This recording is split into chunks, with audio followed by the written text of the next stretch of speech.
To talk about sustainable agriculture, first you have to define sustainable agriculture. Sustainable agriculture has two parts. First, it has to be economically profitable, and second, it has to be healthy for the environment. In this video, we'd like to give you the history of farming, and as well where we'd like it to go in the future. The history of agriculture in America can arguably be the backbone of America itself.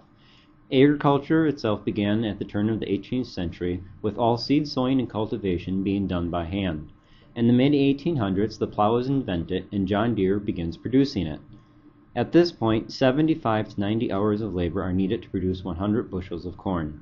In the late 1850s, the first mixed chemical fertilizers are commercially sold, and in the late 1890s, transition from hand power to horses revolutionizes America's agriculture. The first hybridized corn is produced in 1881, and at the end of the 18th century, the first gasoline tractor is built. By the early 1900s, commercial fertilizer consumption reaches 3.7 million tons per year. By 1930, mechanical farm equipment is popularized as tractors and equipment become more complex. It now only takes 15 to 20 hours of labor to produce 100 bushels of corn. In 1931, severe drought plagues America's prairie lands, and the Dust Bowl ensues. During a period of 4 years, hundreds of millions of tons of topsoil are carried away in the wind. In 1937, the federal government began an aggressive campaign under the guidance of Henry A. Wallace to help farmers adopt planting and plowing methods that conserve soil. By 1950, the consumption of commercial fertilizers reaches 22.3 million tons a year. At this point also, tractors exceed the number of horses and mules on the farm.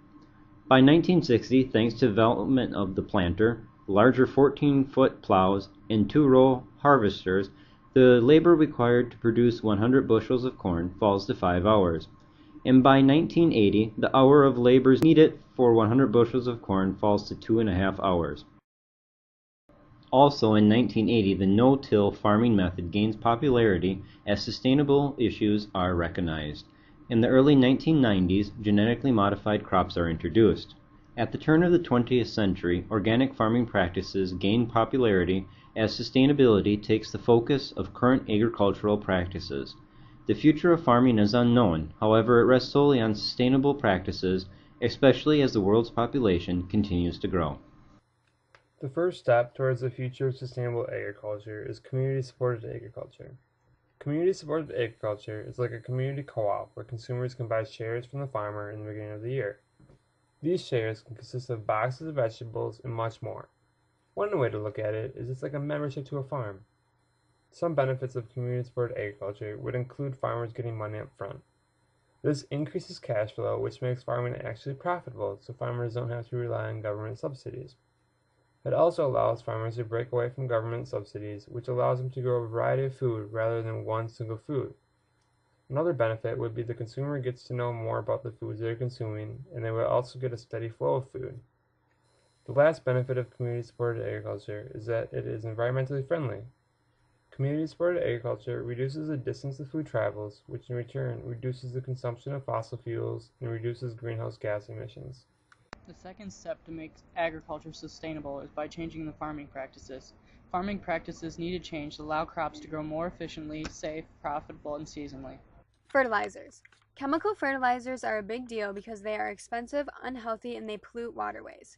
Chemical fertilizers don't leave the soil with all the required nutrients the plants need to grow.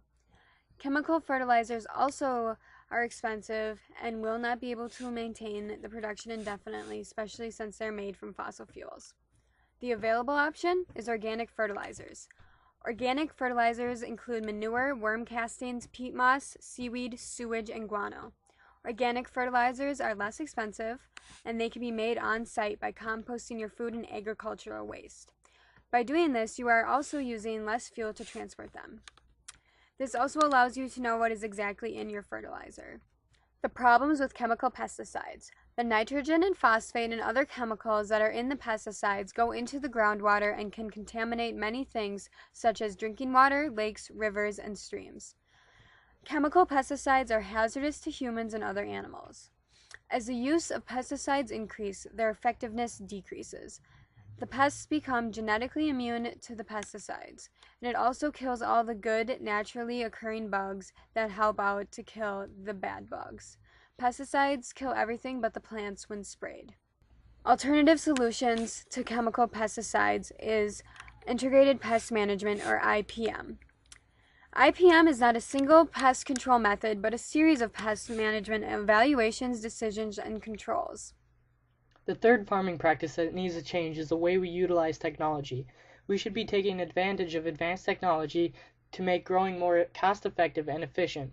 One way is to use more advanced irrigation, like GPS irrigation, which gives more or less water depending on the soil type, which reduces water waste. We can also stop using irrigation canals, which evaporates 50% of the water before it's even being used. And we can also do nighttime irrigation, which decreases evaporation. Another one is no-till, which uses air liquid injection to inject the seed into the ground rather than tilling up the soil, which reduces topsoil erosion. There's also seasonal growing. We can utilize greenhouse technology that allows the farmer to grow year-round. Things such as solar, compost, and wind can be used to heat these greenhouses. There are many more farming practices that can be changed to make agriculture more sustainable and efficient. But with the limited time, now we'd like to move on to the third step, which is legislation. There's a list of legislation that needs to change to allow for more sustainable agriculture. First of all, we need to end patents on human life. We also need to break up monopolies of seed companies and allow for free and fair competition. We also need to ensure fair prices, like setting a floor price that the farmer will get for his crops. We also need more trade controls to increase local employment with decent wages and enhance environmental protection and ensure adequate consumer protection. We also need local and national tariffs. Also, we need labeling laws for more consumer awareness. We also need localized food regulations and standards.